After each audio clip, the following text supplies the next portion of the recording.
Akershus Fortress in Oslo, Norway, is one of the most haunted places in the country. Built in 1299, it's seen its fair share of death and destruction throughout its long history. Today, it's a popular tourist destination as well as a military fortress still used by the Norwegian army. But at night, when the tourists are gone and the soldiers are asleep, that's when the ghosts come out to play. One of the most famous ghosts is that of a young girl who is said to haunt the top floor of the fortress. Her name was Cecilia, and she was the daughter of a former governor of Akershus.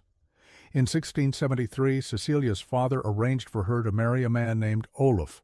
He was a member of the Black Guard, a group of elite soldiers tasked with protecting the king and the royal family. On the day of her wedding, Cecilia was so happy. She put on her finest dress, a beautiful blue gown that had been in her family for generations. Then she put on a golden crown and walked down the aisle to meet her groom. But as she approached Olaf, she suddenly felt a sharp pain in her chest. She fell to the ground, gasping for air. And when the priest asked if anyone could take her, he saw that she was dead. No one knows what caused Cecilia's sudden death, but some say that she was poisoned by her own father. He was a cruel and abusive man, and he may have killed his daughter to prevent her from marrying a commoner. Perhaps she had a heart condition that went unknown until it was too late. But whatever the cause of her death, her spirit is said to haunt the fortress to this day.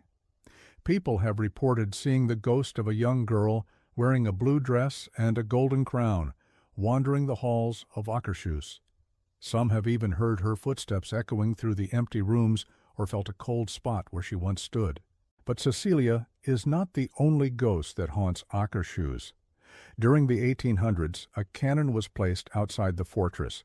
It was named after a legendary Viking warrior named Olav Tryggvason. But the cannon became known as a murder weapon. That's because every time it was fired, someone was killed. The first victim was a sailor who was killed by a stray cannonball. Then a soldier was killed when a cannon exploded. And then a civilian was killed when a cannon rolled over her.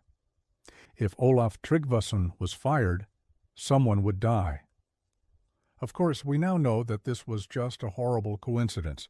But back then, people believed that the fortress was cursed. They didn't want to fire the cannon, but they also didn't want to be cursed by it. Eventually, the killing stopped and the curse was lifted. Or maybe it was just a really long coincidence